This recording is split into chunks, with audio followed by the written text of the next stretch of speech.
나갈 수 있습니다. 나라 비교하면 정확하지 않습니다.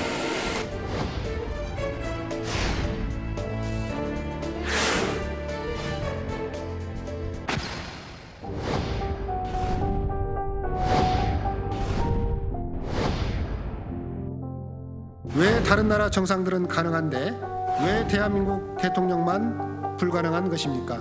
윤석열 정부가 시작한 지 4개월에 불과한데 외교 참사가 계속되고 있습니다. 조문이라는 게 일종의 패키지잖아요. 지금 윤석열 대통령께서는 육개장 먹고 달인 보고 오셨다는 거잖아요. 수송 통제를 감안하지 못했던 우리 쪽의 의전의 문제도 있고 그쪽의 홀대인지 아니면 우리 쪽 실수인지 두 가지 다 문제다 이렇게 생각하고 민주당이 장례식 조문하기 위해서 가 계신 대통령에 대해서 이런저런 근거에 넘는 근거 없는 비판을 하고 있어서 매우 우려스럽습니다.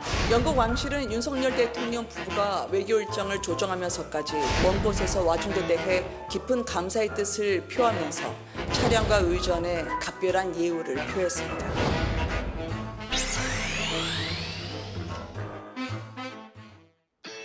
국가대표 정치 뉴스쇼 5시 정치부회의 지금 시작합니다.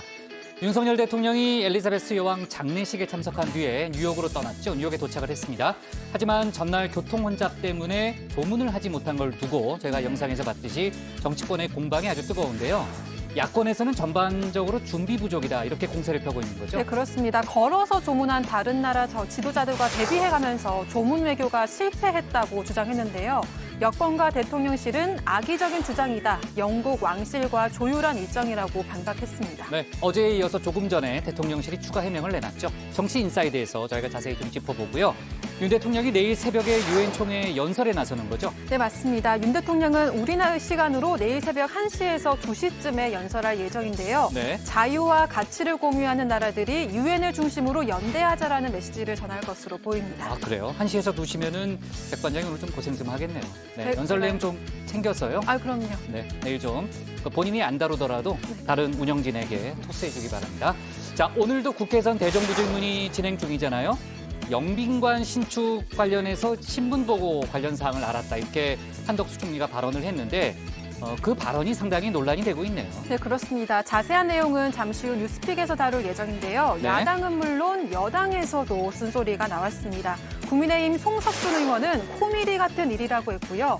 김재원 전 최고위원은 영빈관 예산을 총리가 몰랐다는 건 국기문란이라고 했습니다. 네, 자 좋습니다. 이준석 전 국민의힘 대표 관련한 속보는 없어요?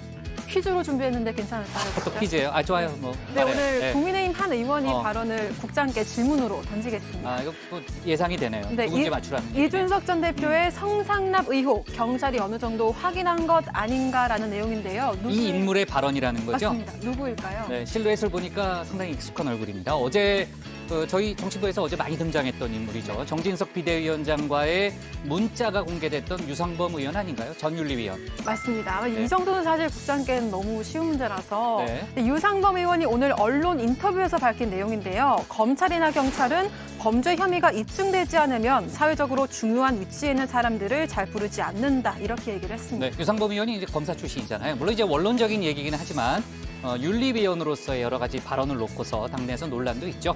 자, 전 자리에 들어가서 나머지 얘기 좀 할게요.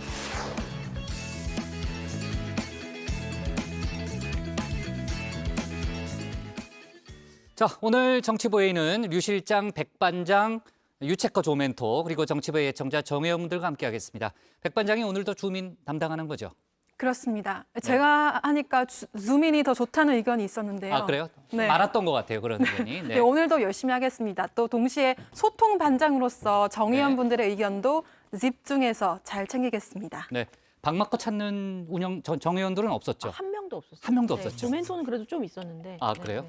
네. 근데 백 반장은 혹시 전 멘토를 만나고 온 건지 전 멘토가 누구예요? 전다빈 멘토. 아, 그래요? 네, 네. 좀 무리를 하는 모습이 아, 좀 그래요? 네. 알았습니다. 자, 좋습니다. 저 유채커 나갔네요. 나가라고 하려고 그랬는데. 자, 대정부 질문이 진행 중이니까 오늘도 실시간으로 속보 반영해 가면서 회의를 진행하겠습니다. 유한울의 뉴스픽 5부터 정치부회의 출발하겠습니다.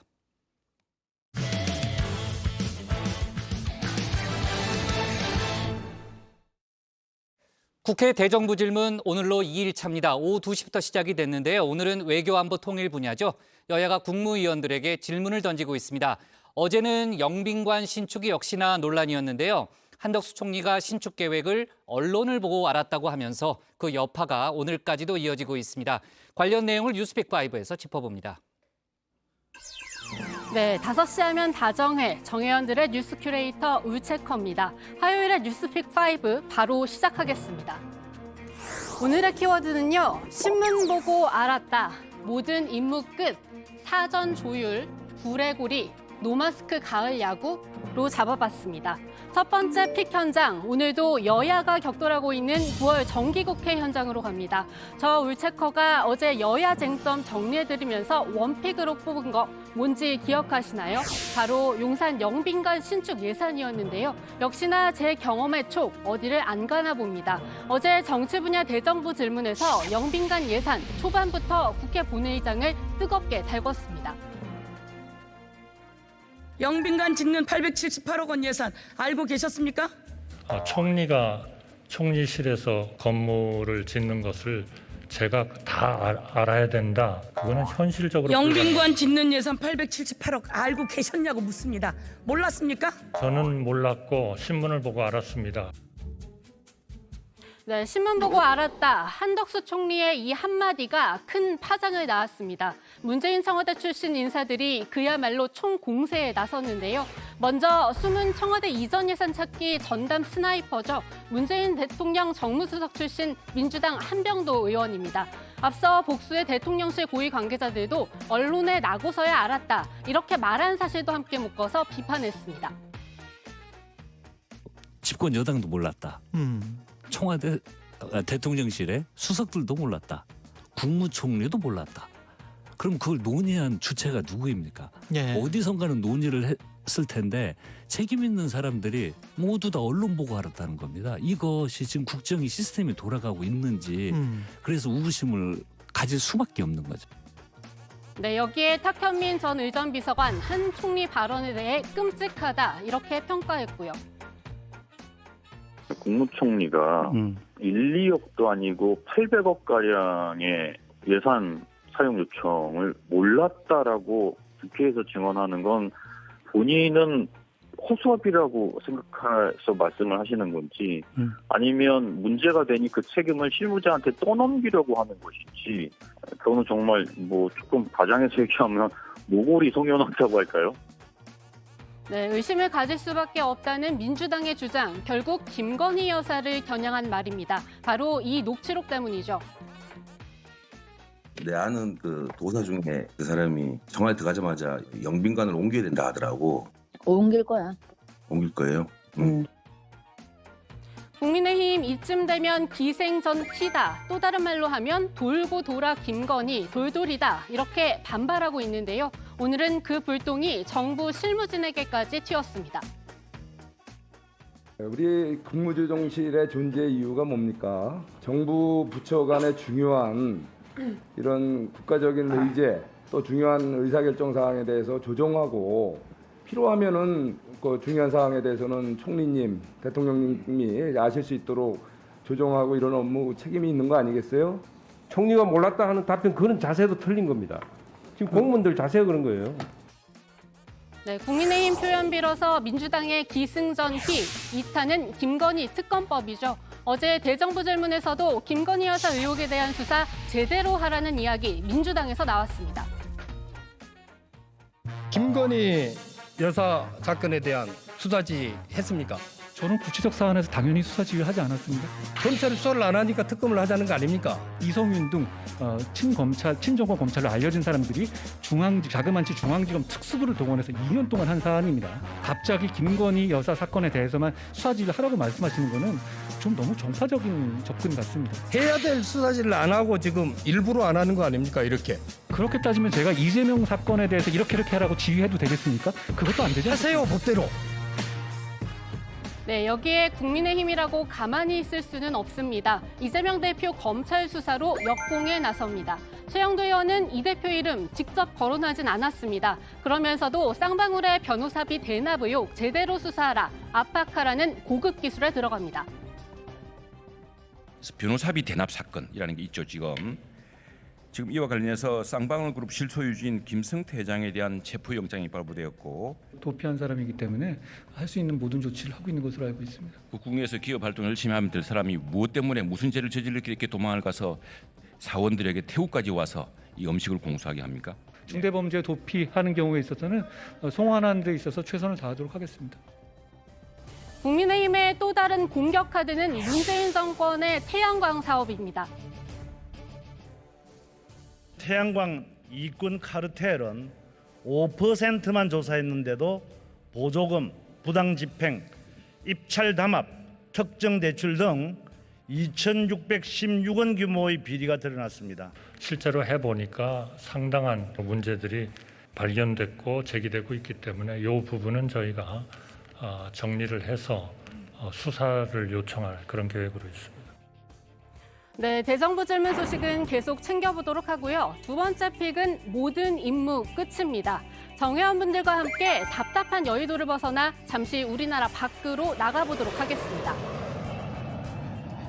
헌 25시에 오신 여러분을 환영합니다. 네, 다정의 톡파원인 울체커가 오늘 여러분과 함께 가볼 나라는 영국입니다. 수도 런던에서는 우리 시간으로 어제 저녁 엘리자베스 2세 여왕의 장례식이 거행됐습니다. 70년 동안 영국 군주로 재임했던 엘리자베스 2세, 영국과 세계의 작별을 고하고 남편 필립공 곁에서 영면에 들었습니다. 여왕으로서의 모든 임무는 이제 끝입니다. 마지막 나팔 연주, 라스트 포스트가 울려 퍼지고 참석자들은 2분간 묵념으로 마지막 인사를 전합니다. 1분마다 빅벤의 종이 울리고 하이드파크에선 5분마다 예포가 발사됐습니다. 마지막 여정을 거쳐 안장될 윈저성 세인트 조지 예배당에 도착한 여왕. 여왕의 관위에서 왕관을 내려놓음으로써 이렇게 여왕의 70여 년간 공식 통치가 막을 내렸습니다. 2시간 가까운 운구 행렬을 걸어서 함께한 찰스 3세 국왕. 이제 새로운 영국의 군주로서 역할을 시작할 때죠. 우선 제일 큰 과제로 영국민들의 마음 얻기가 꼽히고 있습니다. 찰스 3세 즉위식에서 가장 많이 언급되는 장면, 바로 이겁니다.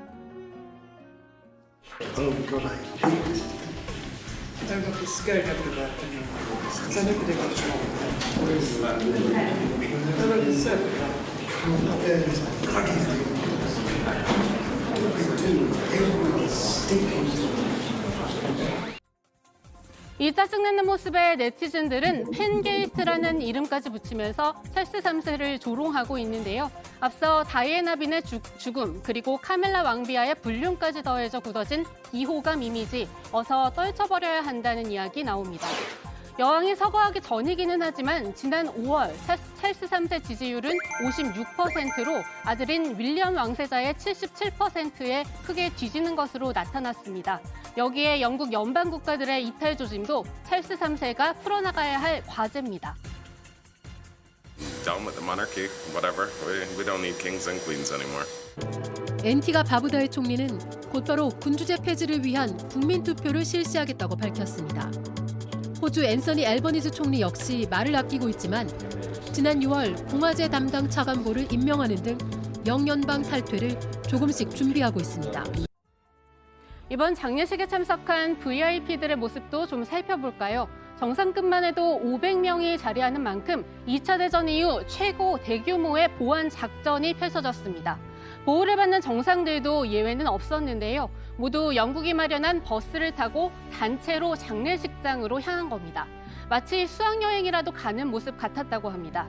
그런데 유일하게 바이든 미국 대통령, 본인의 전용 리무진 비스트를 타고 이동했습니다.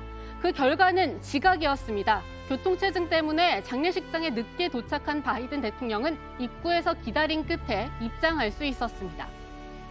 윤석열 대통령도 김건희 여사와 장례식에 참석했습니다. 바이든 대통령 부부와 같은 14번째 열에 앉았다고 합니다. 장례식을 마치고는 한국전 참전 용사도 만나 예를 갖췄습니다. 우리 대한민국의 자유민주주의와 우리를 성장과 번영으로 이끈 이 자유시장 경제는 우리 빅터 스위프트 선생님 같이 10대의 나이에 한 번도 가보지 못한 나라, 한 번도 만나보지 못한 국민들의 자유 수호를 위해서 목숨을 바쳐 싸워주신 이 덕택에 오늘날 대한민국이 있게 됐습니다. 그리고 지금은 뉴욕으로 넘어가 있습니다. 다정의 독파원 저 울체커도 자연스럽게 영국에서 미국으로 자리를 옮기게 됐네요. 윤 대통령 여기에서 이번 순방의 가장 큰 행사인 첫 유엔 총회 연설을 앞두고 있습니다. 우리 시간으로 내일 새벽입니다. 회원국 정상 가운데 10번째로 연단에 서면서 우리 말로 연설할 예정입니다. 윤석열 대통령의 메시지는 자유라는 가치를 공유하는 나라들이 유엔을 중심으로 연대하자. 다시 말해서 경제적, 기술적으로 여유가 있는 나라들이 그렇지 못한 나라들을 적극적으로 도와줘야 윈윈을 창출할 수 있다. 윤 대통령은 이어 한미 또 한일 정상회담을 잇따라 가질 계획입니다. 여기서 자연스럽게 세 번째 픽으로 넘어갑니다. 사전 조율입니다. 정상회담을 둘러싼 우리나라와 일본의 온도 차이 계속 전해드리고 있죠. 뉴욕에서 한일 외교장관이 먼저 만났습니다. 박진 장관과 하야시 일본 외무상이 55분간 회담을 가진 건데요. 정상회담 사전 조율격으로 풀이됩니다. 특히 일본 내부에서 회담의 걸림돌로 뽑는 강제징용 배상 문제에 대해서도 논의가 이뤄진 걸로 알려지고 있습니다. 하지만 회담을 마친 뒤에도 뚜렷한 입장 변화는 없는 상태입니다. 첫 한일 정상회담 성사될 수 있을까요? 네 번째 픽은 불의 고리입니다. 멕시코 서부에서 현지 시간 19일 오후 규모 7.6의 강진이 발생했습니다. 1985년, 2017년에 이어 또 9월 19일 대지진이 일어난 건데요. 이번 강진으로 건물들은 무너지고 주민들은 숨지고 다쳤습니다.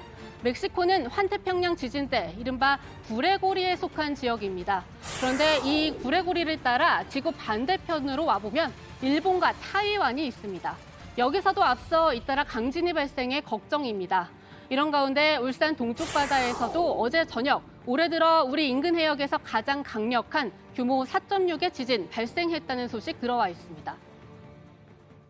이번 BA.5 변이로 인한 재유행이 정점을 지났고 감염 재생산 지수도 안정세를 유지함에 따라서 마스크 착용 의무 또한 조정 필요성에 대한 검토가 진행 중이던 상황입니다. 네, 다섯 번째 픽 전해드립니다. 야외에서 마스크 아예 벗을 수 있게 될까요? 방역당국이 마스크 착용 의무 조정이 필요한 1순위로 실외 마스크 전면 해제를 꼽았습니다. 지금도 10명 이상 모이는 운동 경기나 콘서트 등 행사에서는 밖에서라도 마스크를 계속 써야 하죠. 빠르게 결론이 난다면 당장 올해 가을 야구도 마스크 벗고 응원할 수 있게 되리라는 희망 가져봅니다. 네, 화요일의 뉴스픽 여기까지입니다. 들어가서 원픽 뽑겠습니다. 뉴스픽 5였습니다. 네, 울체커가 본인이 다정의 톡파원이라고 이제 단정을 하는데 글쎄요, 전에 이제 신혜원 전 체커 있을 때 제가 그 미국 출장 보내달라고 저한테 그렇게 졸랐는데 결국은 끝끝내 보내주지 못했는데 한편으로 좀 다행이라는 생각도 드네요. 네. 톡파운 되게 효율적인 것 같습니다. 여기서 그냥 일 시키면서 그래요? 너 톡파운이다 이렇게 하나 던져주는 거라서. 알겠습니다. 자, 좋아요. 국회에서는 지금 외교안보 통일 분야에 대한 대정부 질문이 한창 진행 중인데 관련한 속보 저희가 챙겨가면서 회의를 진행하겠습니다. 울체커가 관련해서 대정부 질문 속보 좀 챙겨주고요. 오늘 늦게까지 진행되겠죠? 네, 아무래도 울체커 선배가 고생하실 것 같습니다. 야근하겠습니다. 그러면은 유엔 총회까지 그냥 같이 챙겨요. 몇 시간 차 안 나니까. 예, 밤 새겠습니다. 네. 아마 새벽까지는 없어요. 내일 또 지장이 있으니까. 자, 좋습니다. 그 영빈관 신축 예산 관련한 논란 오늘도 계속되고 있고 특히 이제 한덕수 총리의 신문 보고 알았다는 발언에 대해서 국민의힘 내부에서도 지금 질타하는 그런 목소리가 나왔고 오늘도 대정부 질문에서 관련한 질의응답이 있었죠. 그렇습니다. 국민의힘 윤상현 의원이 질문을 했는데요. 영빈관 신축 계획이 김건희 여사의 지시에 따른 것인가 이렇게 단도적으로 민주당의 주장을 물었습니다. 한덕수 총리는 여기에 대해서 예산이 그렇게 쓰일 수 없다는 것 의원님께서 더 잘 아실 것이라고 답을 했는데요. 그러면서 그 일을 관장하는 분들이 예산 차원에서 검토하고 결론이 나면 행정부에서 예산을 편성하는 기관인 기획재정부 예산실과 충분히 검토해서 결정이 된다. 이렇게 설명을 했습니다. 또 영빈관 신축 사업을 숨기려 했느냐 이런 지적에 대해서는 그런 의지가 없다. 예산을 어떻게 감히 숨기고 할 수 있겠느냐 부인하기도 했습니다. 네, 오늘 외교안보 통일 분야 질문이 지금 진행 중이잖아요. 미국 정부의 한국산 전기차 차별 논란이 얼마 전에 뜨거웠는데 관련한 질문도 있었죠. 네, 이 차별 논란에 대해서 한미 FTA의 최애국 대우 조항 위반 아니냐는 질문이 나왔습니다. 한덕수 총리가 여기에 대해서 법적으로 검토한 바에 의하면 위반일 것 같다고 말했는데요. 다만 이런 규정을 이행하는 데에는 상당한 시간이 걸리기 때문에 다른 방향이 있는지 찾아보고 최후의 방법으로 활용해야 한다고 이야기했습니다.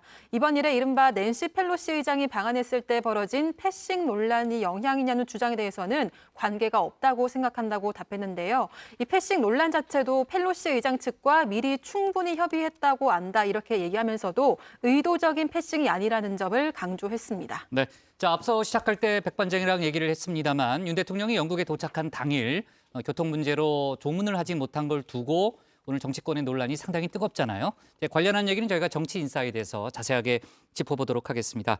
국민의힘 쪽에서는 지금 전 정권, 그러니까 문재인 정부의 태양광 사업에 대해서 계속해서 문제 제기를 하고 있는데 사실 이제 에너지 정책과 관련이 돼 있는 그런 문제잖아요. 오늘 정부의 발표가 하나 있었죠, 관련한. 네, 그렇습니다. 이 문재인 정부가 탈원전 사업을 벌인 반면에 이번 윤석열 정부는 원전 부활을 에너지 정책의 기조로 삼고 있죠. 이를 뒷받침하는 환경부의 발표가 오늘 오전에 나왔습니다. 한국형 녹색 분류책의 이른바 K-텍소노미에 원전을 포함하는 초안이 공개가 된 건데요. 쉽게 풀어서 말하면 원자력 발전을 친환경 경제활동이라고 공식 발표했다는 의미가 있습니다. 이에 따르면 원전 기술 개발은 진정한 친환경 경제활동으로 또 원전 건설과 운영은 탄소 중립을 위한 과도기적 경제활동으로 분류를 했습니다. 다만 아직까지는 초안인데요. 환경부는 다음 달 공청회를 거쳐서 최종안을 올해 안에 발표하겠다 이렇게 밝혔습니다. 벌써부터 이 환경단체들의 반발이 거센 상황입니다. 네. 자, 지금 이제 감사원이 탈원전 정책 관련한 감사를 진행 중인데 오늘 또 관련한 또 다른 정부의 발표도 있었군요. 자, 다음 달에 어떻게 결론 나는지 계속해서 속보를 챙겨보겠습니다. 유체커가 고른 오늘의 원픽은 뭘까요? 네, 오늘의 원픽은 이렇게 잡아왔습니다. 신문 보고 알았다 영빈관 파문, 야권 끔찍한 발언 공세에 여당도 틀린 자세 질타.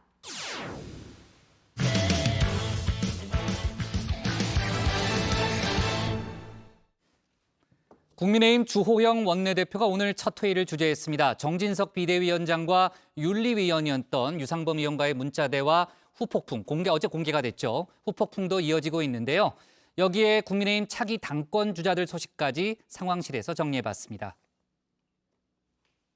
하나된 당을 만들고 거대 야당의 무리한 공세를 막아내며 우리 국민의힘과 윤석열 정부의 성공을 위해서 최선을 다하겠습니다.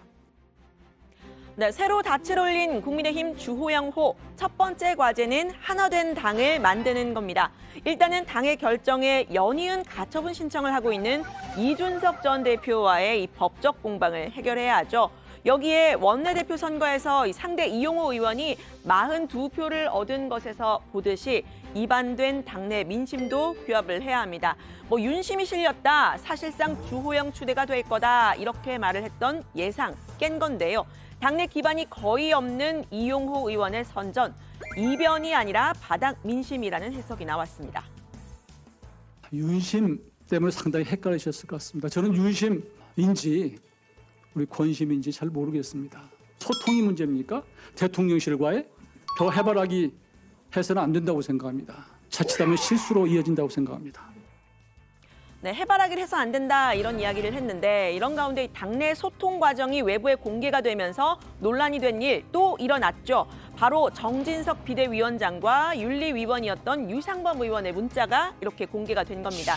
해당 행위라면서 중징계를 요청하는 정 비대위원장의 말에 유 의원은 성상납 기소되면 함께 올려 제명해야 한다 이렇게 답을 했죠.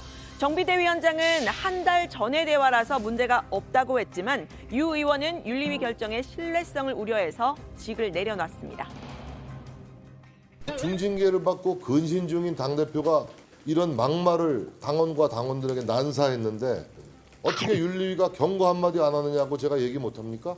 제가 한 문자에 어디가 어떤 문제가 있는지 지적을 해주시면 말씀을 제가 드리겠습니다. 윤리위원으로서 개인적 의견을 밝히는 것, 징계 관련된 그 자체는 뭐 적절하지 못하다는 지적에 대해서는 저도 일정 공감을 하고 있고요. 네, 문자 공개 파동은 계속 이어지고 있습니다. 이준석 전 대표 측에서는 이 양두구육 개고기 발언 이후에 윤리위가 추가 징계를 하겠다 이런 논의가 불거진 이유 이해를 할 수 있게 됐다 이런 반응이 나왔는데요. 평의원이긴 하지만 5선의 국회 부의장인 정 비대위원장이 초선인 유 의원에게 왜 하필 그때 그런 말을 했냐는 겁니다.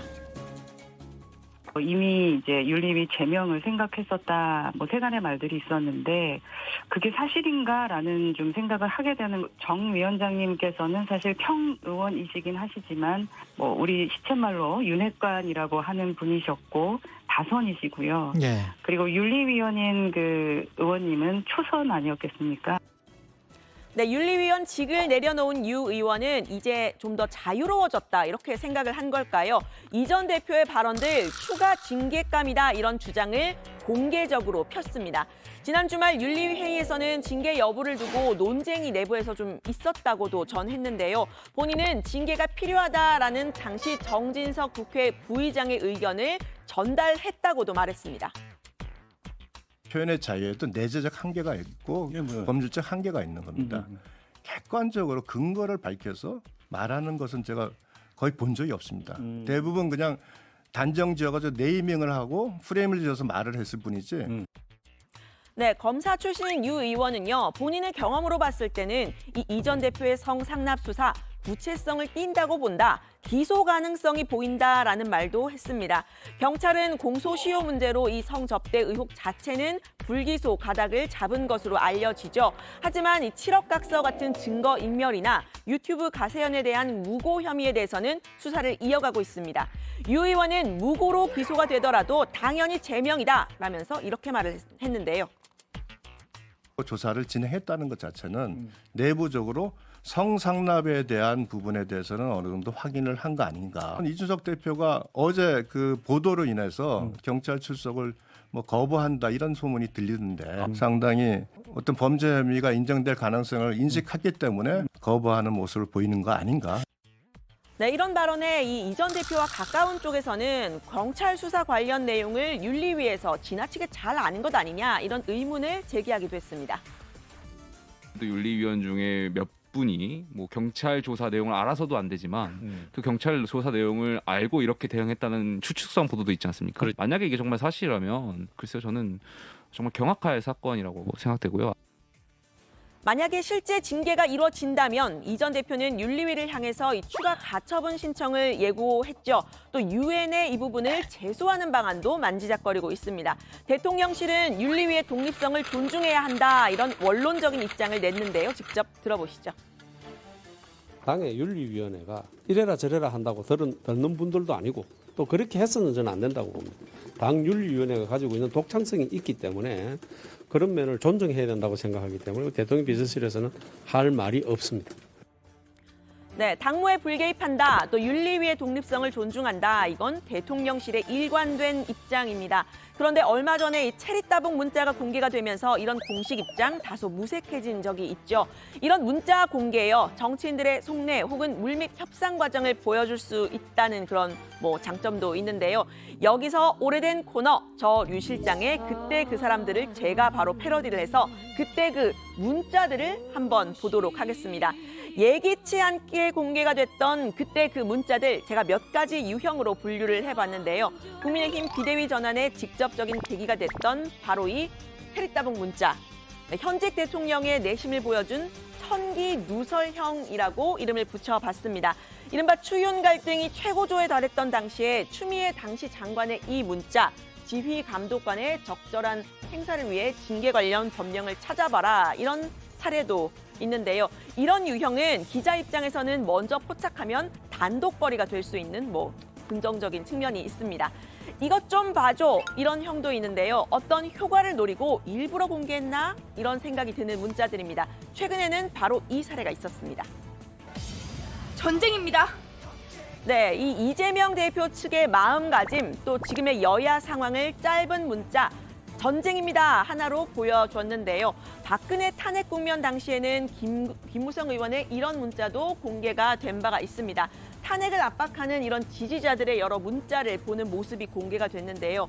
당시에 비박계로 통했지만 여당의 큰 형님으로서 고민이 깊은 모습, 이 사진을 통해서 드러난 듯합니다. 머스타드형이라고 이름을 또 새로 한번 붙여봤는데요. 큰 잘못은 아니지만 공개가 되면 좀 민망한 문자라고 할까요? 역시 국정농단 때입니다. 당시 이정현 새누리당 대표가 박지원 국민의당 당시 비대위원장에게 보낸 문자인데요. 늘 나를 세우고 싸우는 여야 지도부, 사석에서는 이렇게 충성, 충성, 충성, 사랑합니다, 충성이라는 문자를 주고받기도 했던 사실이 드러나면서 화제가 된 바 있습니다. 이 문자는 자당 대표의 연설인데요. 엄청 기네 유유라면서 이렇게 눈물을 표시한 경우 있었습니다. 마지막은요. 안 본 눈 삽니다 형입니다. 민의의 전당 국회에서 비키니, 누드 이런 부적절한 단어를 검색하거나 혹은 부적절한 사생활이 포착된 경우도 있었죠. 이런 것들은 좀 기자들도 국민들도 보고 싶지 않을 듯한데 이런 경우에는 보안 필름 강력하게 좀 추천을 드리겠습니다. 이번에는 차기 당권주자 움직임을 짚고 넘어가려고 합니다. 차기 전대는 항상 당장 있을 일은 아니지만요. 여러 잠재 주자들이 있는 상황이죠. 도전 의사를 확실히 밝힌 사람은 안철수, 김기현 의원 이 두 사람입니다. 안 의원은 최근 정치 입문 10년 간담회를 열고 국민의힘을 중도 보수 정당으로 변화시키겠다고 말했습니다.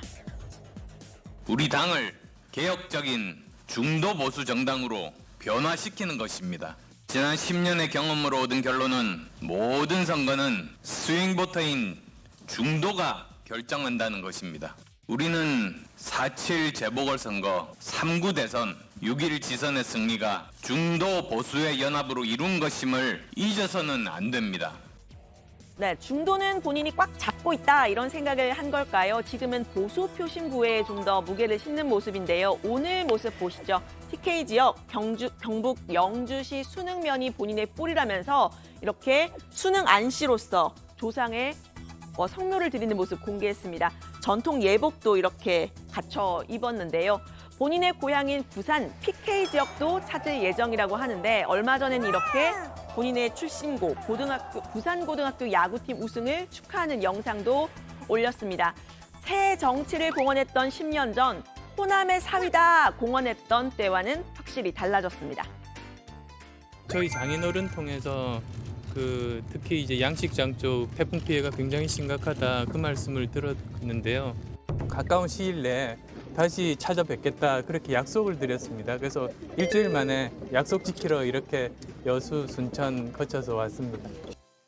네, 국민의당 출신 안 의원 합당 후에 당내 접촉면을 늘리는 게 당면 과제죠. 친윤계 의원들이 대거 참석한 공부 모임을 이렇게 꾸리기도 했었습니다.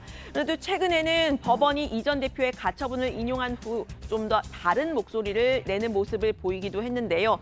그런데 이후에도 당이 일관되게 비대위를 추진하자 다시 말을 좀 아끼는 모양새입니다. 이번 법원 결정 자체가 비대위 존재 자체를 부정하는 겁니다. 그래서 비대위로 다시 돌아간다. 단지 여당이 법원과 싸우려고 한다. 이렇게 비칠 것 아니겠습니까? 그래서 정식으로 법원의 그 판단대로 우리가 다시 최고위로 돌아가자. 저는 그런 뜻입니다. 윤핵관에 대한 반발이라던가 주호영 의원 추대설에 대한 반발이 좀 작용한 거 아닌지 좀. 저는 그렇게는 해석하지 않습니다. 오늘 낮에 있었던 문자 유출에 대해서는 좀 어떤 입장을 가지고 계시죠? 제가 그건 보지는 못했습니다. 네, 또 다른 당권주자 김기현 의원은요. 윤핵관은 없어서는 안 된다 이런 말을 한 적이 있죠. 역시나 활발한 행보를 보이고 있는데 안 의원의 최근의 젠걸음에 대해서는 선의의 경쟁 환영한다 이런 말을 했습니다. 김 의원은 김건희 여사를 공격하는 야권을 향해서 연일 날선 발언 쏟아내고 있는데요. 당의 혼란을 수습하고 통합을 하기 위해서 빨리 차기 전당대회 열어야 한다는 일관된 입장을 피력하고 있습니다. 이재명 대표가 완전히 이제 당을 장악하고 계시고 또 최고위원들 중에서 80%가 아마 친명계라고 이렇게 알려져 있는데 제대로 된 협상도 하고 때로는 밀고 당기기도 하면서 공감을 이끌어내기 위한 정상적 지도 체제 하루라도 빨리 만드는 것이 중요하다. 네, 국민의힘의 내홍 당분간 계속될 듯한데요. 관련 소식 앞으로도 다정회에서 전해드립니다. 오늘 발제는 이렇게 정리합니다. 이준석 겨냥한 정진석 유상범 문자 공개 후폭풍 계속. 당권 주자 안철수 김기현 젠걸음. 네, 어제 새 원내대표에 선출된 주호영 의원, 국민의힘 주호영 원내대표가 오늘 첫 회의를 주재했고요. 대통령실의 이진복 정무수석도 만났네요. 네, 맞습니다. 이진복 수석이 오늘 국회를 찾아서 주호영 원내대표를 만났는데요. 당정 간 소통 채널로 실무 당정 협의체를 만들기로 했습니다. 고위 당정대와 별개로 당과 정부의 실무자들이 모여서 협의를 더 잘하자는 취지인데요. 이 수석은 윤석열 대통령이 순방을 마치고 오면 여야당 대표 3당의 의견을 들어보고 조율하겠다고 했습니다. 원내대표 선출에 대한 대통령실의 입장을 묻자 당이 하루라도 빨리 안정감을 찾을 수 있도록 선거를 할 거라면 빨리 하는 게 좋겠고 이런 부분을 대통령이 당연히 말씀하실 수 있지만 특별히 원내대표에 대해서 언급한 건 없다고 했습니다. 네. 자, 주호영 원내대표가 생각보다 압도적인 표차로 이기지 못한 데 대해서 어제도 저희가 이제 당내 분위기를 짚어봤고요. 이런저런 얘기가 계속해서 나오고 있죠. 네, 그렇습니다. 일단 국민의힘 내에서도 윤핵관에 대한 경고라는 분석이 나왔는데요. 허은하 의원은 이 의원의 선전은 권심이 곧 윤심이 아니라는 걸 보여준 것이다라고 말했는데요. 표차가 이렇게 적게 난 건 최근 일단 박수추인에 대한 불편한 진실을 드러낸 거다 지적을 하기도 했습니다. 박지원 전 국정원장은 주 원내대표에게 윤심이 쏠려 있다고 보는 시각을 거론하면서 윤 대통령의 리더십에 큰 상처를 냈다 이렇게 평가하기도 했는데요. 반면 유상범 의원은 당의 다양성이 살아있다는 걸 보여줬다 이런 입장입니다. 직접 들어보시죠.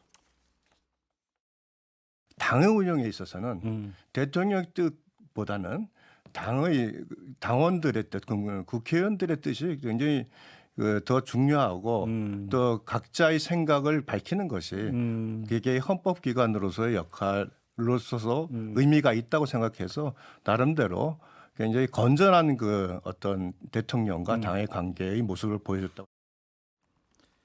네, 윤리위가 추가 징계 절차를 개시했고 지금 전반적으로 정치권에서는 제명 가능성이 높다는 그런 분석을 하고 있잖아요. 이준석 전 대표는 윤리위 징계에 대해서도 추가 가처분을 하겠다라는 뜻을 명시적으로 밝히고 있는 그런 상황이고요.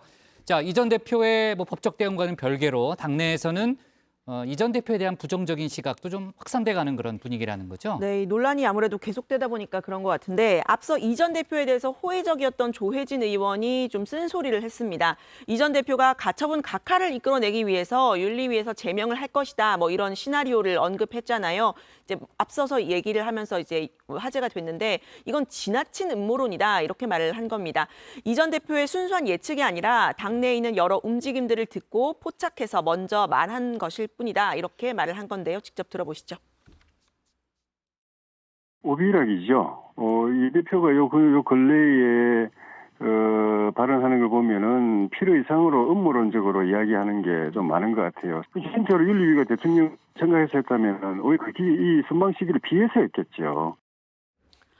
네, 다만 판사 출신인 조 의원은 윤리위에서 제명을 만약에 하더라도 법원이 가처분 신청 자격이 없다고 볼지는 미지수라고 말을 했습니다. 해고된 노동자가 소를 제기하더라도 자격이 없다고 보지 않는다. 뭐 이런 사례를 들었습니다. 각하될 거라는 예상은 꼭 아닐 수도 있다라는 또 그런 예측이군요. 자, 아까 이제 류 실장이 차기 전당대회 주자들, 예비 주자들 얘기를 좀 했잖아요. 안철수 의원 같은 경우는 상당히 활발하게 움직이고 있고 오늘 이제 TK로 갔다는 설명이 있었고 공식 출마 선언은 안 했지만 역시 이제 활발한 움직임을 보이는 주자들이 또 더 있죠. 네, 맞습니다. 우선 나경원 전 의원이 있습니다. 나 의원은 최근 페이스북을 통해서 야당을 향해 적극적으로 의견을 피력하고 있는데요. 최근 북한이 핵무력 정책법을 공포한 것에 대해서 문재인 정권 5년의 처참한 결과라고 했습니다. 또 문 대통령이 김정은의 수석 대변인이라고 했던 본인의 2019년 원내대표 연설을 언급하기도 했는데요. 문 대통령은 남북 군사합의에 집착하고 있다. 퇴임 뒤에도 김정은의 수석 대변인을 자처하고 있다고 썼습니다.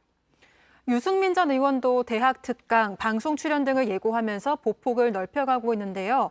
유 전 의원의 시선은 대통령으로 향했습니다. 유엔 총회를 방문하고 한미 한일 정상회담을 예고한 윤석열 대통령을 언급하면서 한미 한일 통화 스와프 체결을 다시 한번 제안하고 안보 차원에서도 북핵의 실제적 위협에 대응하는 현실적인 대책을 제시해야 한다고 제언했습니다.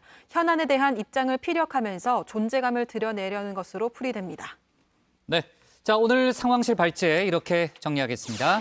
문자 공개 후폭풍 계속, 당권 주자 안철수 김기현 젠걸음으로 제목을 잡겠습니다. 다음은 조익신 멘토의 정치 인사이드로 갑니다.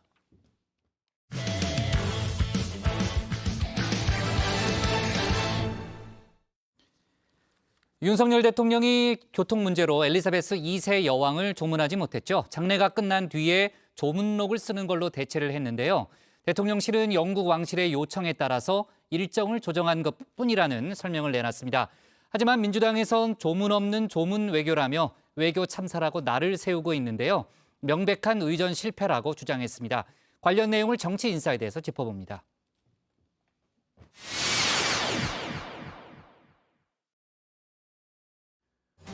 엘리자베스 2세 장례식 참석을 위해 영국을 찾았던 윤석열 대통령. 그런데 정작 도착 당일 조문이 나지 못했죠. 대통령실은 런던의 교통 상황 때문에 영국 왕실의 요청에 따라 조문이 취소됐다고 밝혔는데요. 이른 오후에 도착한 정상들까지만 당일 조문이 가능하다는 설명을 들었다는 겁니다. 윤 대통령은 도착 시간이 늦어서 조문하지 못했다고 설명했는데요. 민주당은 한마디로 외교 참사다 날을 세웠습니다. 교통 통제를 몰랐다면 무능한 일이고 알았는데도 대책을 세우지 못했다면 더 큰 외교 실패, 외교 참사라 하지 않을 수 없습니다. 런던의 혼잡한 교통 상황, 충분히 예상 가능한 일이었다는 겁니다. 문재인 정부 시절 의전을 담당했었죠. 탁현민 전 청와대 비서관은 윤 대통령이 빈소를 찾아 육개장만 먹은 꼴이다 꼬집기도 했습니다. 지금 윤석열 대통령께서는 육개장 먹고 달인 보고 오셨다는 거잖아요. 실제로 빈소에 방문해서 헌화나 분향이나 어떤 조문 행위는 하지 못하고. 민주당에선 홀대론까지 제기를 했는데요.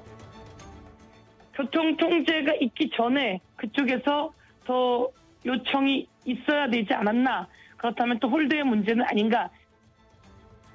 국민의힘에선 우리나라가 홀대를 받을 나라는 아니다 선을 그었습니다. 적어도 대한민국이 영국으로부터 그렇게 홀대받는 나라는 아니라고 생각합니다. 특히 이번에 굉장히 중요한 게요. 영국 대사가 한국어를 아주 잘하는 대사입니다. 그 무슨 얘기인가 하면 과거에는 영국 대사 한국어를 하는 사람이 없었습니다. 그 정도로 영국도 대한민국의 국가 위상을 인정하고 있는 겁니다. 탁 전 비서관도 홀대의 문제는 아니라고 봤습니다. 오히려 제때 도착하지 못한 우리 정부의 결례라고 지적을 했는데요. 이게 조문을 가장 중심으로 둔 외교 일정이었잖아요. 일찍 갔어야죠. 한두 시간이라도. 이게 지금 민항기 타고 이동하시는 게 아니잖아요. 그렇죠. 얼마든지 비행기 시간을 당길 수도 있고 늦출 수도 있단 말이에요. 그러면 그렇게 초 단위, 분 단위로 일정을 짤 게 아니라 조금 더 여유 있게 움직였으면 되는 일인데 그걸 하지 않았다는 것부터가 문제죠. 한국어를 잘하는 영국 대사. 그럼 소통이 더 잘 됐었겠죠. 도착 당일 영국 왕실이 조문 취소를 통보해왔다는 대통령실의 설명에 물음표를 달았는데요. 영국의 의정 방식, 토시 하나까지 챙길 정도로 꼼꼼하다는 겁니다. 영국을 놓고 보면 사전에 아주 디테일한 부분까지를 설명을 다 해주는 쪽이에요. 심지어는 갖다 놓는 정상 앞에 놓는 종이의 색깔까지도 지정해 주니까. 그러니까 영국이 시간 개념이나 혹은 시간별 운영 계획에 대해서 한국 정부에게 얘기해 주지 않았을 거라고 판단하는 건 무리라고 보고요. 설령 영국 왕실에서 정확한 사전 설명이 없었다고 하더라도 외교부와 의전 비서관실이 현장에서 상황을 타개할 만한 센스를 발휘했었어야 한다는 비판도 나왔습니다. 문재인 대통령이 뉴욕 정상회담을 가셨을 때 유엔이죠.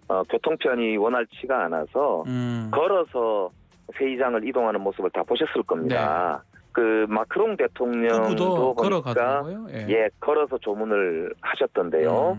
우리 대통령실이 대통령을 잘 못 모시는 거라고 저는 봅니다. 지난 2017년 문재인 전 대통령이 뉴욕의 거리를 걷는 모습입니다. 맨해튼의 교통정체 소문이 자자하죠. 당시 유엔 총회로 각국의 정상들까지 한자리에 몰리면서 도로가 꽉 막혔었는데요. 동포 간담회 일정에 있었던 문 전 대통령 세 블럭 약 1km 정도를 걸어서 이동을 했습니다. 윤 대통령 조문은 하지 못했지만 버킹엄 궁에서 열린 찰스 3세의 환영 만찬엔 참석을 했었죠. 버킹엄 궁과 빈소가 마련된 웨스트민스터 사원까지 약 14분 정도 거리입니다. 실제로 프랑스 마크롱 대통령은 걸어서 이동을 해서 조문을 했습니다. 윤 대통령이라고 못 걸을 까닭이 있었을까요? 의전 책임자를 문책해야 한다는 주장이 나오는 이유입니다. 교통상이 막히더라도 대통령께서 조문하실 수 있도록 다 여러 가지 체계적으로 준비하는 게 공무원들이 할 일인데 그것을 안 했다는 것 자체가 상당히 이해가 안 되고요. 저는 이건 당연히 문책감이다라고 말씀을 드리고 싶어요. 정치권에선 윤 대통령의 안일한 자세도 꼬집었는데요. 윤 대통령은 조문 일정이 유동적이다 직접 밝히기도 했었죠. 미디어 청정차 하고 그다음에 지금하고 그다음에 리셉션하고 세 개인데 세 개를 다 할 수 있습니다. 정확하지 않습니다. 실제로 일정 3개 가운데 환영 만찬만 이루어졌는데요. 대통령의 일정이 동네 이장 일정이냐 날선 비판이 나왔습니다. 아니 모르던 이장님이 시골 장에 갑니까? 이야, 아무리 솔직한 소탈한 윤석열 대통령이라도 저건 아니다. 대통령이 아니 조문하러 가셔서 영국 가시면서 일정이 3개인데 어쩌면 하나는 못할 수도 있다. 이게 말이 돼요? 어쩌면 못할 수도 있는 일정, 아직 남아있는 게 있죠. 유엔 총회 참석차 영국에서 미국으로 이동한 윤 대통령. 대통령실은 뉴욕에서 한일 정상회담을 열기로 합의했다 이렇게 밝혔었는데요. 한일 정상회담을 하기로 합의해놓고 시간을 조율 중에 있습니다. 일본 정부에선 결정된 바 없다는 반응을 내비쳤죠.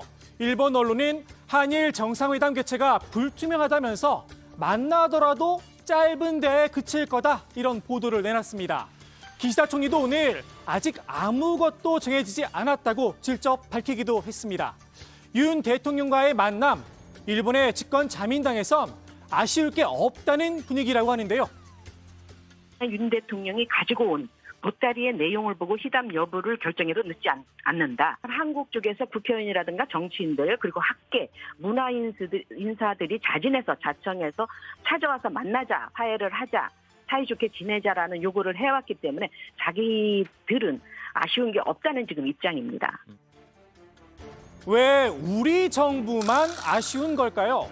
기시다 총리, 아베 전 총리의 국장 문제로 지지율이 바닥을 찍고 있죠. 이런 혹평도 나왔습니다. 아베 전 총리의 국장을 반대하는 거예요.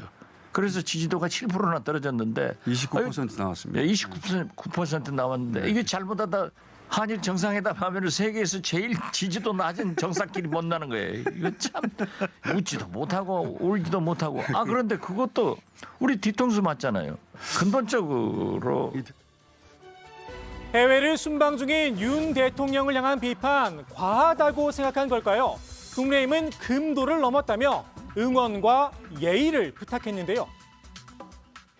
금도에 넘는 근거 없는 비판을 하고 있어서 매우 우려스럽습니다.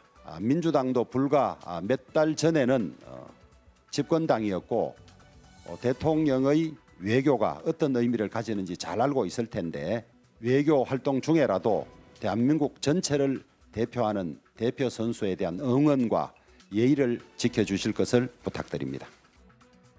금도를 넘는 비판 우려, 대한민국을 대표했던 전직 대표 선수는 예외인가 봅니다. 문재인 전 대통령을 향해선 김정은 수석 대변인이다 나를 세웠죠. 문재인 전 대통령이 윤석열 정부의 9.19 합의를 지키라고 목소리를 높인 것은 퇴임 후에도 여전히 김정은의 수석 대변인 역할을 자처하고 있다는 정표가 아니겠습니까? 한국의 대통령까지 지낸 분이 하신 말씀인지 믿기지 않으며 앞서 국민의힘은 국회 국방위에서 문 전 대통령을 국정감사 증인으로 채택하겠다 공세를 펴기도 했는데요. 이 민주당은 전직 대통령을 증인으로 채택하는 것 자체가 금도를 넘어선 일이라고 강변했습니다. 그렇지만 민주당은 2013년에 4대강 사업 구실로 2017년에는 방송장악 구실로 이명박 전 대통령에 대한 국정감사 증인 채택을 추진했습니다. 내로남불도 이런 내로남불이 없습니다. 전직 대통령 이명박 씨 증인 채택이 결국 불발됐던 건 안 비밀입니다. 국민의힘도 문 전 대통령의 증인 채택 어렵다는 건 알고 있을 겁니다. 결국 목적은 다른 곳에 있겠죠. 문재인 정권의 어떤 대북 정책 관련해서 이미 국민들께서 평가가 다 끝났고 선거로 정권 교체라는 답을 주셨기 때문에 여기에 굳이 불필요한 정쟁을 일으킬 필요 없다라고 저는 생각합니다. 쓸데없는 짓이죠. 그런 짓 안 했으면 좋겠어요. 국민의힘이 뻔하잖아요. 그래서 뭔 얘기를 듣겠다는 겁니까? 그러니까 정치적으로 이용해 먹겠다는 거잖아요. 국민의힘 입장에선 보수 지지층 결집을 위해 꼭 필요한 정쟁일지도 모르겠습니다. 눈에 눈은 이에는 이. 민주당도 맞불 카드를 슬쩍 내비쳤죠. 김건희 여사를 증인으로 부르자고 지금 국회 운영이나 법사위나 이런 데서 그런 주장이 나와서야 이게 정상적인 국정감사에 이 장이 펼쳐진다고 볼 수가 없지 않습니까? 아무래도 이번 국정감사 민생 국감이 되긴 어려워 보입니다. 국감에 앞서 국회에선 대정부 질문이 진행 중이죠. 조문 취소 논란에 대한 질의도 있었는데요. 한덕수 총리의 답변으로 정치인사이드 마무리합니다. 성당에서 하는 그러한 그 장례가 그 진짜 장례고 국장이라고 봐야 되겠죠. 거기에 그 외국에서 온 그러한 그 정상들과 같이 참석을 하셨고요. 네, 조금 전 대정부 질문에서 한덕수 총리가 한 발언입니다. 외교엔 여야가 없다고 하면서 관련해서 이제 조문 논란에 대해서 입장을 밝혔죠. 자, 윤석열 대통령이 첫날 이제 조문을 하지 못한 것을 놓고 정치권에서 여러 가지 이제 공방이 벌어지고 있는데 대통령실이 어제 해명을 내놨고 오늘도 다시 한번 입장을 밝혔죠. 그렇습니다. 대통령실이 이제 의전 실수도 한국 홀대도 아니다 이렇게 재차 설명을 했습니다. 영국 왕실과 조율을 통해서 이루어진 일정이다 반박을 한 건데요. 이재명 부대변인은 애초부터 영국 왕실과 협의를 해서 런던 현지 시간 오후 3시 이후에 도착을 하면 한국전 참전비 헌화 그리고 여왕 참배를 하려고 했었다. 이 일정 모두 영국 왕실과 조율된 것이다 이렇게 강조를 했습니다. 다만 이 런던의 교통 상황이 좋지 않아서 국왕이 주최하는 리셉션에 각국 정상들이 늦겠다는 우려를 하면서 영국 왕실이 조문을 수년하도록 요청을 한 것이라고 했는데요. 한 국가의 슬픔과 인류의 슬픔을 정치적으로 이용하는 게 더 큰 슬픔이라고 말했습니다. 네. 자, 그러니까 실수나 홀대가 아니고 다 이제 철저하게 일정이 조율된 거라는 게 이제 대통령실의 설명인데 정치권에서는 그럼 일찍 도착하면 되는 거 아니었느냐라는 그런 또 문제 제기를 하고 있잖아요. 또 일각에서는 대통령이 지각을 한 게 아니냐라는 문제 제기도 했는데 거기에 대해서도 대통령실이 입장을 내놨죠. 네, 대통령실 관계자는 이 부분에 대해서 왕실과 충분한 협의 속에 진행한 거라고 밝혔는데요. 새벽에 출발할 수도 있었겠지만 모두가 일찍 오면 왕실도 낭패 아니냐, 수많은 국가들을 분산해서 배정 조율한 거라고 답했습니다. 그러면서 영국으로 출발하기 전날 사전 점검을 할 때도 영국 측이 현지 상황을 정확하게 예측할 수 없기 때문에 양해해달라는 요청이 있었다고 전하기도 했습니다. 영국 왕실 측이 세계 각국에서 조문객이 몰려드는 가변적 상황인 만큼 윤 대통령의 조문 일정에 변동이 있을 수도 있다는 점을 미리 알려왔다는 의미로 풀이됩니다. 네, 자 조금 전 국회 대정부 질문에서 한덕수 총리가 답을 했고 또 지금 저희가 얘기했듯이 대통령실에서 연일 입장을 내놓고는 있습니다만 일단 민주당은 국회에서 이 문제를 다루겠다는 입장인 거죠? 네, 그렇습니다. 민주당 김영배 의원은 의전 문제는 국회에서 반드시 짚고 넘어가야 할 사안이라면서 상임위 차원에서 대응하겠다는 입장을 밝혔는데요. 관련 자료를 이미 외교부에 요청한 상태라고 합니다. 답변을 받는 대로 관련 내용을 보고하겠다고 전했습니다. 네. 자, 민주당 공세에 대해서요. 국민의힘 측은 문재인 전 대통령에 대한 또 입장을 밝혔는데 과거 혼밥 논란을 거론하면서 맞받기도 했죠. 네, 김종혁 비대위원은 중국 가서 혼밥 드시고 기자들 폭행당해도 입도 뻥끗 못한 정권의 후예들께서 하실 말씀은 아닌 듯하다고 날을 세웠는데요. 정진석 비대위원장은 민주당이 악의적인 해석을 해선 안 된다고 지적했습니다.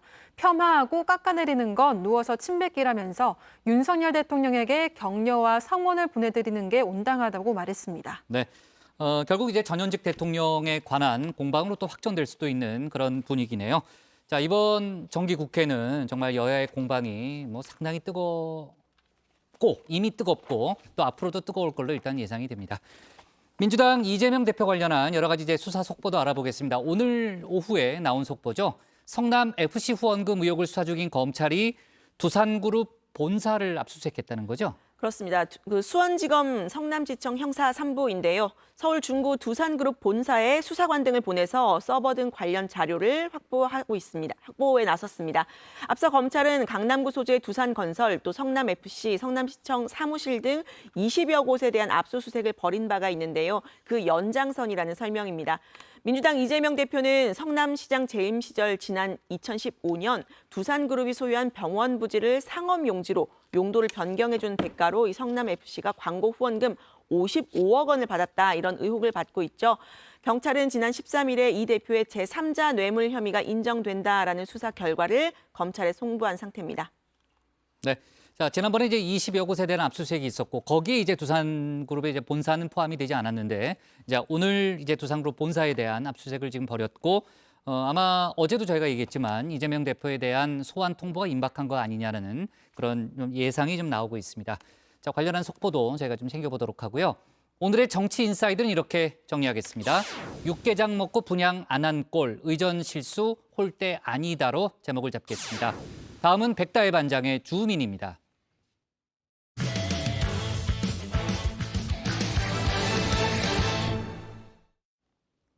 신당역 스토킹 범죄 이후 국회가 해결책 찾기에 나섰습니다. 오늘 여가위가 열렸는데요. 스토킹 피해자 지원에 대해 관계기관들의 현안 보고와 함께 질의를 진행했습니다.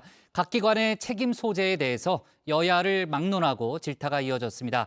또 김현숙 여가부 장관이 이번 사건을 여성 혐오 범죄가 아니라고 발언에 대한 논란도 이어졌는데요. 국민의힘에선 반박도 나왔습니다.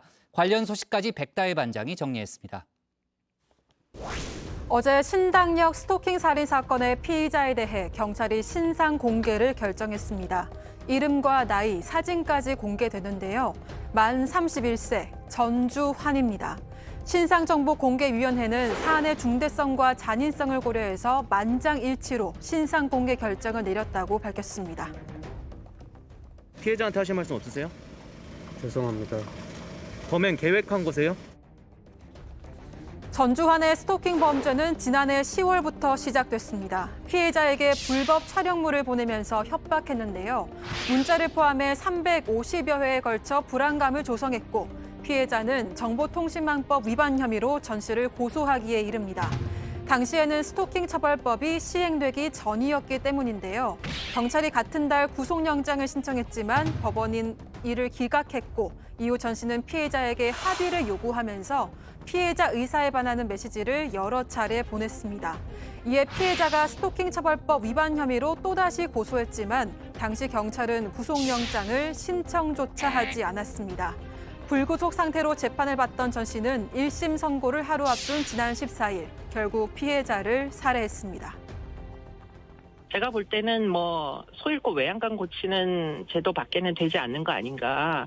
지금 그 피의자에 대한 정보와 감시는 피해자가 살아있을 때 했어야 되는 거잖아요. 그 정보를 지금 공개할 게 아니라 살아있을 때 이 피의자가 접근하는지 등등의 정보를 피해자에게 전달을 할 수 있었어야 되는 거죠. 네. 안타까운 죽음에 대한 애도와 함께 이를 미리 막지 못한 것에 대한 반성도 이어지고 있는데요. 정치권에서도 보완책 마련을 위해 나섰습니다. 오늘 오전 국회 여성가족위원회의 전체 회의가 열렸습니다. 이 자리에서 스토킹 피해자 보호 체계 등에 대한 현안 보고와 질의가 이어졌습니다. 오늘 회의는 여성폭력 피해자 보호를 위한 해결책 마련을 위해 공동으로 노력할 필요가 있다는 여러 위원님들의 인식을 바탕으로 이루어졌다는 말씀을 드립니다. 법무부와 경찰청, 여성가족부, 그리고 서울교통공사 등 관련 기관들의 관계자들이 참석했습니다.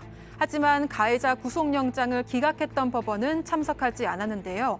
법원 행정처는 구속영장 발부는 개별 재판부가 판단하는 사안이므로 사법부 독립성을 이유로 참석이 어렵다고 알려온 것으로 전해졌습니다. 회의에서는 각 기관이 피해자 관리가 소홀했던 측면에 대한 집중 난타가 이어졌습니다. 아까 이제 2차 신고, 그때 영장 신청을 안 했다 그랬어요. 맞으시죠? 예, 그렇습니다. 차장님, 이게 왜 영장 청구 사유가 아닌지 한번 국민 앞에서 소상하게 말씀해 보세요.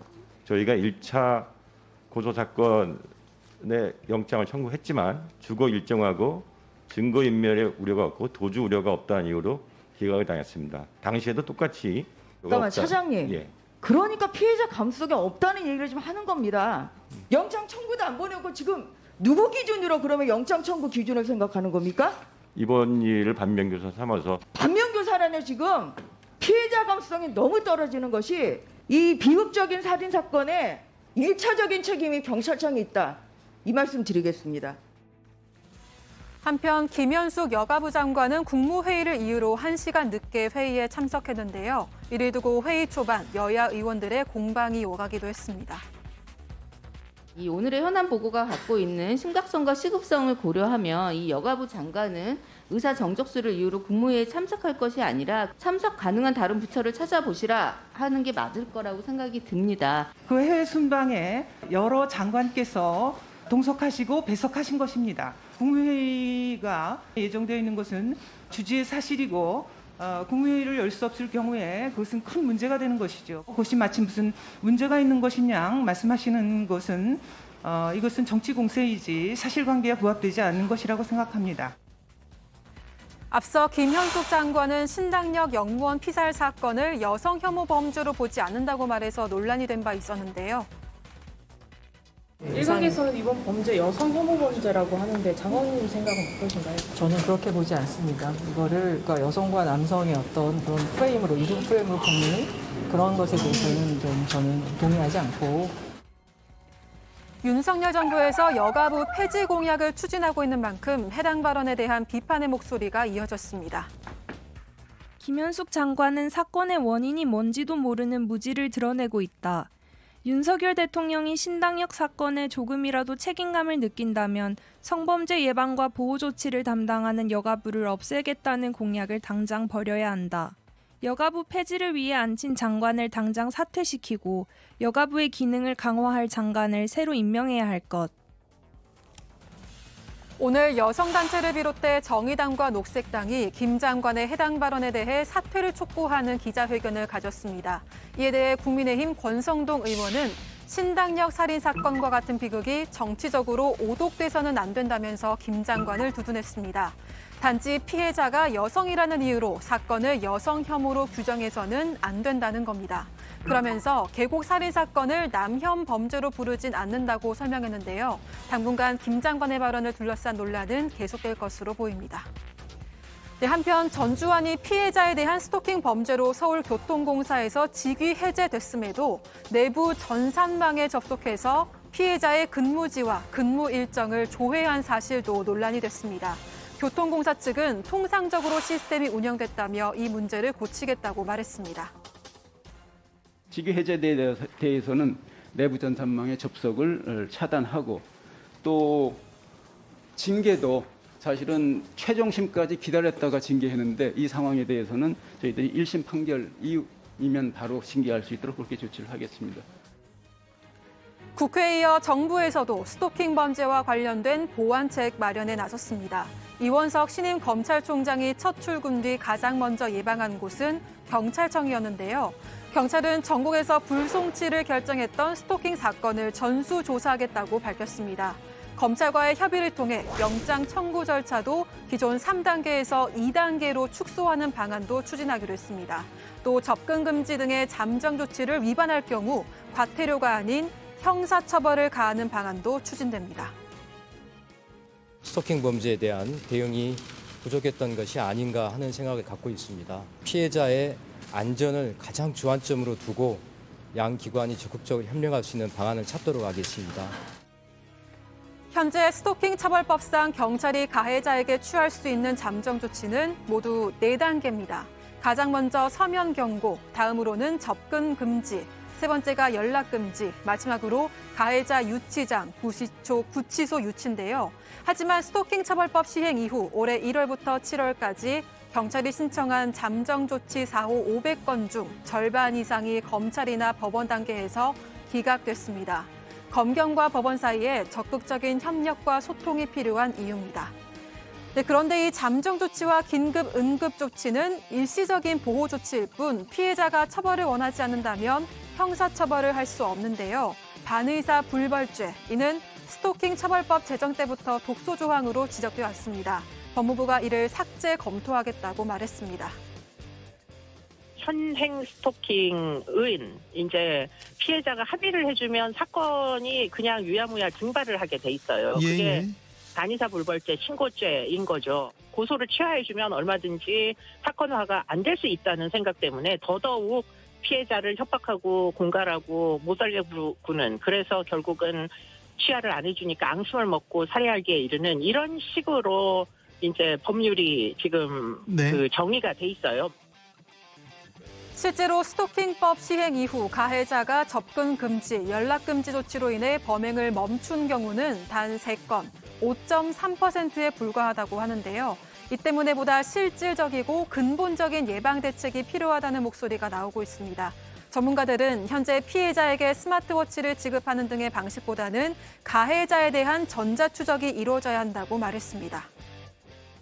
스마트워치가 피해자한테 지급되잖아요. 그건 너무 미약합니다. 피해자의 동선 추적할 게 아니라 가해자 동선 추적해야 되잖아요. 그러니까 이 사람이 피해자의 그 반경 몇백 미터 안에 들어가기만 하면 일단 그때부터 출동을 해야 되는 걸로. 선제적 잠정 조치가 필요하다는 거네요. 맞습니다. 그리고 또 한 가지 전문가들이 입을 모아 강조한 건 인식의 변화였습니다. 일단은 그 스토킹이 얼마나 위험한 범죄일 수 있는지를 일반인은 물론이고 수사기관조차 정확히 파악을 하지를 못하고 있다. 일단은 그냥 뭐 남녀가 사귀다가 뭐 이 헤어지자니 구애 행위를 할 수도 있는 거 아니냐는 정도의 인식으로는. 얼마 전 신당역 스토킹 범죄에 대한 서울시 의원의 한 발언이 큰 파장을 불러왔는데요. 미뤄봤을 때 좋아하는 친데 그걸 안 받아주고 하니까 여러 가지 이제 폭력적인 이제 대응을 남자 직원이 한 것 같은데요. 서울교통공사 정도를 들어가려면 나름대로 열심히 아마 사회생활과 취업 준비를 했었을 우리 서울 시민의 청년일 겁니다.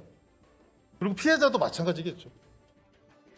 이 같은 발언에 당내에서도 비판의 목소리가 나왔습니다. 고민정 최고위원과 박지현 전 비상대책위원장이 해당 발언을 비판하면서 강력한 징계를 촉구했습니다. 얼마 전 민주당 시의원께서 좋아하는데 안 받아주니까 폭력적인 대응을 했던 것 같다라는 발언을 한 바 있습니다. 내가 살려면 죽을 만큼 싫어도 받아줘야 됩니까? 젠더 이슈를 넘어서서 살인사건을 대하는 우리의 태도가 어떤지를 전 국민이 지켜보고 있습니다. 이에 대해서 강력한 징계를 요구를 하고요. 일단 민주당 역시 이 의원에 대한 징계 절차에 착수했는데요. 이재명 대표 또한 엄중 문책을 지시한 것으로 알려졌습니다. 민주당의 조치와는 별개로 이 의원은 현재 명예훼손 혐의로 경찰에 고발당한 상태인데요. 해당 발언에 대해 피해자의 유족 또한 울분을 토했습니다. 정말 이렇게 마주치면 정말 어떻게 뭐 정말 대답이라도 하고 싶은데 정책을 다루는 시의원 입장에서 그런 얘기를 했다는 게 정말 한편으로는 측은한 생각이 듭니다. 어떻게 저런 인간이 저런 자리에 앉아서 정말 한심할 뿐이고요. 유가족은 법적 대응을 시사하기도 했습니다. 오늘 저녁 첫 기자회견을 진행하는 만큼 어떤 이야기가 나오게 될지 지켜봐야 할 것 같습니다. 관련 소식은 들어오는 대로 전해드리도록 하겠습니다. 오늘 발제는 더 이상의 안타까운 죽음과 피해자는 없어야 한다는 바람을 담아 준비해봤는데요. 마지막 주민 한마디는 이분의 말씀으로 대신하겠습니다. 일단은 아주 어렸을 때부터 교육을 하는 게 전 너무 필요하다. 지금 만나달라고 계속 호소했는데 안 만나줘서 이런 일이 벌어진 거다라는 식의 인식을 가지고는 그 정도의 지금 감수성을 가지고는 이 범죄가 절대 끝나지 않습니다. 네. 그래서 교육이 필요하다는 거죠. 네. 피해자 유족 측이 6시에 기자회견을 한다는 소식이 있었는데 아직까지는 속보가 들어오고 있지 않습니다. 저희가 관련된 내용은요, 오늘 챙겨서 내일 추가로 얘기해 보도록 하고요. 자, 오늘 여가위에서 여야를 막론하고 질타가 있었죠. 근데 아까 이제 여러 의원들의 그 이름이 이제 발언이 소개가 됐는데 그중에 정경희 의원이 국민의힘 소속이거든요. 근데 아까 민주당으로 나간 걸로 제가 봤는데 혹시 백반장? 혹시 확인해가지고 잘못 나갔으면 좀 고쳐요. 네, 알겠습니다. 국민의힘입니다. 네. 자, 좋습니다. 그 여가부 장관의 이제 여성 혐오 범죄로 보지 않는다는 그 발언을 놓고서도 또 이제 여성 단체들은 사퇴를 요구하고 있고 또 조금 전에 이제 권성동 국민의힘 원내대표는 또 반박을 했습니다. 관련해서 권성동 원내대표의 발언을 또 재반박하는 그런 정치권의 목소리도 나오고 있는데 아마 당분간 관련한 공방이 좀 이어질 걸로 보입니다. 자, 그리고요, 이제 그룹 방탄소년단 병역 특례 관련한 얘기를 좀 해보겠습니다. 이번 정기국회의 중요한 쟁점 중에 하나가 될 것이다라는 얘기를 이제 유한을 체크가 전에 했었는데 오늘 이기식 병무청장이 언론과 인터뷰를 했는데 어떤 내용이었어요? 네, 결론부터 말씀드리자면 좀 부정적인 입장을 이야기를 했습니다. 이기식 병무청장이 병역 특례인 보충형을 축소해 나가고 있는데 여기에 다른 걸 추가하는 건 맞지 않다면서 사실상 이 BTS의 병역 특례설에 반대 입장을 내비쳤습니다. 대중예술도 보충역 제도에 포함한다면 청년들의 괴리감, 좌절이 더 커질 수 있다라는 건데요. BTS의 성과는 대단한 것이지만 그 보상이 병역 의무 이행과 연계되는 건 공정성 측면에서 사회적인 합의가 더 필요하다 말을 했습니다. 네, 어제죠. 어제 이제 대중문화예술인을 군 대체복무의 허용 범위에 포함시키자는 법안이 발의가 됐었죠. 네, 그렇습니다. 국회 국방위 소속 민주당 김영배 의원이 어제 방탄소년단 등 대중문화예술인의 군 대체복무를 허용하는 병역법 개정안을 발의했습니다. 발의한 개정안은 문화훈장, 문화포장, 체육훈장, 체육포장 등을 받은 대중문화예술인을 예술체육요원에 편입하는 걸 골자로 하는데요. 현행 병역법은 국제예술경연대회 2위, 국내 예술경연대회 1위 등 국위 선양에 기여한 예술 체육 분야 특기자에 대해서만 군 복무 대신에 대체 복무가 가능하도록 되어 있었죠. BTS처럼 대중문화 분야의 스타는 예술 체육 요원으로 편입될 수 없었는데요. 하지만 법안이 개정될 경우에는 대중예술인에 대한 대체 복무의 길이 열리게 되는 겁니다. 여당에서도 찬성의 목소리가 나왔습니다. 국민의힘에서는 지난달 문화예술인의 입대 연기 기한을 만 33세로 3년 늦추는 법안을 발의했는데요. 또 국민의힘 소속 박형준 부산시장은 BTS의 병역 특례를 대통령실에 공개 건의하기도 했습니다. 여야가 이토록 민감한 병역법 개정 문제를 동시에 꺼낼 수 있는 건 여론도 긍정적이기 때문이겠죠. 리얼미터가 국회 국방위원회 의뢰로 전국 성인 남녀 1,018명을 대상으로 조사한 결과 국위 선양에 기여한 대중문화예술인을 예술체육요원으로 편입하는 데 대해 찬성이 60.9%, 반대가 34.3%로 과반 이상이 참선표를 던졌습니다. 네, 하지만 정부는 여전히 신중한 입장을 유지하고 있습니다. 앞서 전해드린 이기식 청장뿐만이 아니라요, 이종석 국방부 장관도 앞서 공정성 측면에서 병역 특례 확대는 곤란하다고 선을 그었습니다. 여야 내에서도 신중해야 한다는 목소리 이어지고 있는데요. BTS 멤버 전원이 현역 입영 대상자고 당장 내년 초부터 멤버들의 군입대가 예정돼 있습니다. 이번 정기국회에서 결정내야 한다는 주장 또한 나오고 있습니다. 네, 어쨌든 이번 정기국회에서 또 상당히 논의가 또 많이 진척이 되겠네요. 자, 좋습니다. 오늘 그 대정부 질문은 아까 유한을 체크가 챙기기로 했고 또 더불어서 유엔 총회까지 연설까지 챙기겠다는 본인 또 의지를 보였으니까요. 내일 관련한 발제 해주기 바랍니다. 자, 정치부에는 여기까지 하도록 하겠습니다. 저희는 내일도 오후 5시 정각에 다시 찾아뵙겠습니다. 네. 왜요? 박수를 쳐드려야 될 것 같아가지고. 누구한테? 네, 유체코한테. 유체코한테? 네. 네.